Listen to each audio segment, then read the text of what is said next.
Well, the possibility of Gordy's market locations closing in our area has some people worried. In a News 8 Investigates report last November, News 8's Madeline O'Neill explained that a lack of grocery stores made part of the south side of La Crosse considered a food desert.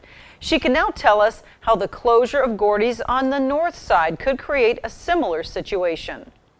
It's the unknown. On George and Gillette Streets across from Gordy's Market. The shelves are pretty empty over there. Lisa Simonson Nimmo's customers at Big Boar Barbecue tell her they're worried the grocery store will soon be gone. They're just happy we're here, you know, to come and grab a bite to eat. Thank you. It's Simonson Nimmo's go-to store as well.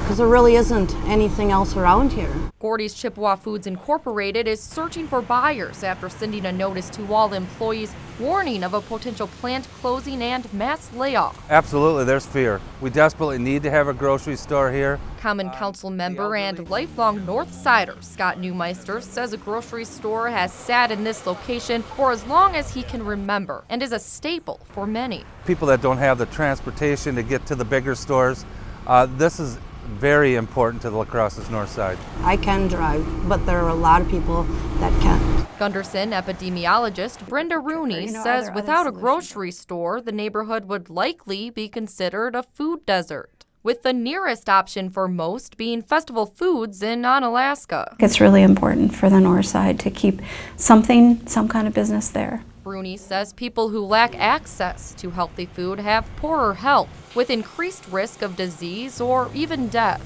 But it's early in the process, and I think if we can cut it off before it gets too severe, it's really important. In the meantime, North Side residents are left waiting. I hope and pray that somebody opens a grocery store back up here. Let's pray something comes in there. In La Crosse, Madeline O'Neill, News 8. And Rooney says convenience stores, especially Quick Trips, can help in these food deserts, but they don't count as grocery stores when the USDA is defining a food desert. There are Gordy's markets in Arcadia and Galesville that may be affected as well. And this summer, Festival Foods agreed to purchase 3 Gordy's locations, 1 in Tomah and 2 in Eau Claire.